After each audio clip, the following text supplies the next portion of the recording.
On craignait une rechute, c'est peut-être plus grave que ça. On en parle tout de suite avec Claude Bolotny.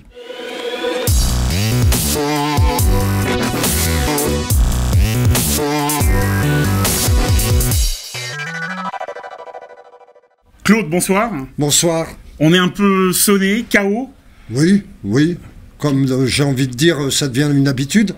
Ça devient une fâcheuse habitude de l'équipe pro du CSP qui ce soir nous a montré encore une fois 2, peut-être 3, 4, 5 visages, mais qui au final s'est incliné dans ce match qui pourtant pouvait être la bascule de cette fin de saison. Avant de vous lancer dessus, Claude, on va parler des espoirs qui, eux, se sont imposés en levée de rideau. Oui, les espoirs se sont imposés assez facilement contre une équipe de Paris, je vais dire, amoindrie.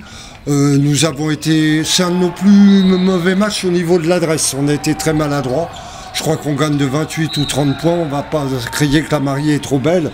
Donc on est reparti sur une bonne dynamique. Notre but là maintenant c'est de finir dans les 6 voire dans les 4 premiers et je pense que c'est possible. Donc c'est bien, les espoirs sont de nouveau sur la pente ascendante. Vous l'avez compris, côté CSP, la dynamique elle est plutôt inversée, on va dire. La défaite du Portel, on va pas s'éterniser mais on est obligé de revenir un petit peu dessus. Un mot pour la qualifier? Honteux. Voilà. Ce soir, on va dire qu'on a vu plusieurs visages dans un match très offensif, hein, à l'image de la première mi-temps qui se termine sur le score de 47-45 pour le Limoges CSP. Début de match, les deux équipes qui se répondent, il y a constamment des égalités, un chassé-croisé. Mais au final, un dernier quart-temps cauchemardesque, Claude. À un moment, il y avait 22 pour le Paris-Levallois. Oui. Comment vous, joueur pro, vous expliquez comme ça un tel changement de visage? Pas joueur pro, ex-joueur pro. Ça explique toute la saison du CSP. Je voudrais d'abord tirer un coup de chapeau. Alors je sais, je vais encore faire bondir les gens.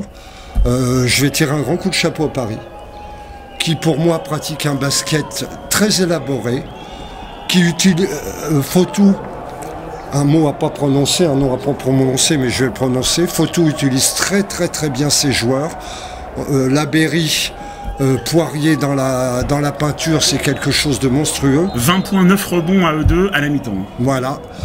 On était à plus 11. On était à plus 11. Plus 11 avec une action, peut-être l'action du match ce soir côté CSP.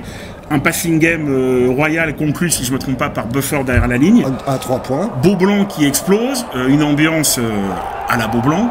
Beaucoup d'équipes auraient craqué, et c'est là où on peut reprendre votre avis sur le Paris-Levallois, qui, en plus d'être doué et d'avoir du talent, a aussi eu un mental de fer dans le quatrième. Un mental de fer, une organisation. Fotou, il n'a pas fait grand-chose. Hein. Qu'est-ce qu'il a fait? Il a mis en place une zone presse. Une zone presse qui a été faite pas pour nous piquer des ballons, pour nous faire retarder la montée de balle. Et mon Dieu, ça a bien marché, parce que comme d'habitude, dans certains matchs, nous avons monté la balle à 2 à l'heure. Nous avons commencé les systèmes que je ne connais pas, que je ne comprends pas. Je n'ai pas vu de système pendant ce quart-temps.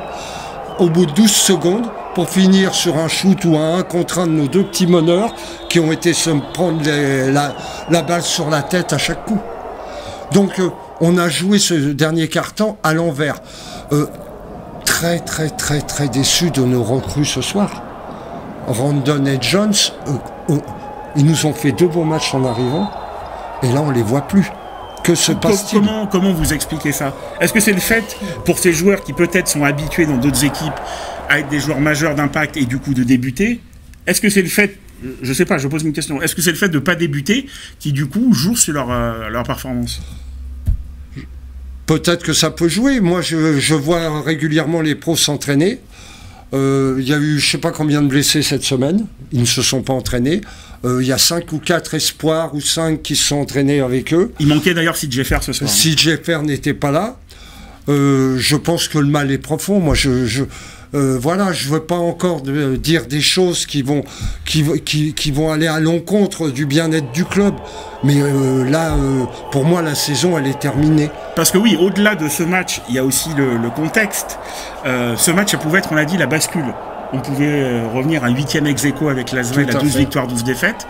Là, nous voilà de nouveau relégués à 2 matchs. Maintenant, il reste un peu plus d'une 10 journées d'ici la fin du championnat. On y croit encore au play-off? Non. Moi, je n'y crois plus. Les gens vont finir, les gens qui regardent notre débrief, ils vont finir par nous prendre pour des pantins. Parce qu'un jour on dit blanc, un jour on dit noir. Mais on analyse au fur et à mesure de la saison les matchs du CSP. Ça veut dire que ce qui manque au CSP, c'est la constance. Ah, bien sûr, c'est de la constance. Mais vous avez vu jouer Paris? La balle, elle circule, ça va à l'intérieur, ça ressort, c'est adroit, ça varie les systèmes, ça prend les intervalles. Campbell, quel âge il a? Mais vous l'avez vu encore jouer. Donc c'est extraordinaire. Donc pour moi, là, sur ce que je vois, on n'a pas notre place en play-off. On n'a pas notre place en play-off. On a vu la différence ce soir qu'il y a entre une équipe qui se bat tant bien que mal pour arracher la 8e place, avec une équipe qui, elle, va jouer sa chance à fond en post-saison. Si on doit revenir individuellement, vous l'avez dit, Poirier-Labéry, énorme dessous. Campbell, temps défensif sur Prepelic, il fait pas ses jambes, comme on dit, Campbell. Oui. Rich, très très bonne deuxième mi-temps, très juste dans ses choix. Les deux papis. Les papis font de la résistance ce soir à Paris. Les deux papis qui ont encadré. Côté CSP, on va sortir un jeune, alors justement, peut-être Mathieu, qui a eu 2-3 séquences d'énergie. Oui, mais mince, 2-3 séquences sur une saison, c'est quoi? Mathieu, c'est comme ça à tous les matchs que ça doit être. Il peut le faire. Moi, un mec faire un dingue comme il a fait, ça veut dire qu'il a des qualités. Mais c'est dans la tête. C'est dans la tête, ça va pas.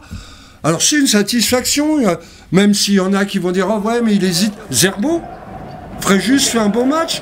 En combien de temps il avait battu son record de points presque? Au bout de 3 minutes, il était à 6 points, son meilleur total de la Voilà. Donc on a des bons éléments dans cette équipe. Mais est-ce qu'ils ont envie de jouer ensemble? Je ne sais plus de poser de questions. C'est fatigant. Je suis fatigué. Il y a des bons éléments dans l'équipe, mais est-ce qu'il y a une équipe? Je sais pas. Il y a des choses. Je veux pas casser.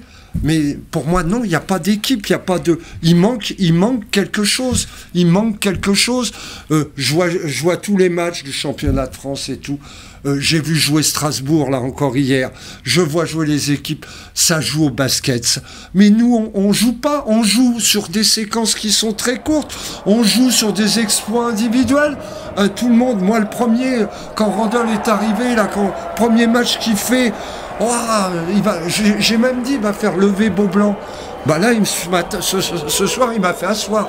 Le talent du garçon n'est pas remis en cause, évidemment. Bien sûr que non. C'est son intégration dans l'équipe qui, on peut le dire, pose problème depuis 2-3 matchs, où il n'y a pas l'impact qu'un tel joueur devrait avoir. C'est ça qui est inquiétant. Non, c'est malheureux que ce soit moi qui dis ça. J'ai presque envie de dire vivement la saison prochaine. Et vivement le trophée du futur pour les espoirs. On en parlera très prochainement. J'ai envie d'être joyeux. Alors, projetons-nous. Le match de soir, vous l'avez compris, on va pas épiloguer. Dijon dès vendredi, Nancy, Le Mans, avant d'aller chez le leader monégasque. J'ai plus envie de dire maintenant il faut enchaîner la dynamique de victoire, tous ces lieux communs, on va dire, qui riment à rien. On va attendre et puis on va voir ce que vendredi soir va nous réserver. Bah écoutez, j'ose plus rien espérer. Même si on gagne vendredi soir, c'est pas pour ça qu'on sera en play-off. Il n'y a qu'une chose qui pourrait se passer, c'est que la moutarde me monte au nez. Bon, vous l'avez compris, ce soir c'était compliqué ce début de semaine. Hein. On espère qu'elle se finira mieux avec ce match à la JDA Dijon. Merci Claude. Merci à vous. Je vous demande pas si vous allez bien dormir ce soir. Ah non, je vais me retourner sans arrêt, je vais faire des cauchemars. Et à très bientôt sur le site du Limoges Est. Merci Claude. À bientôt Antoine, merci.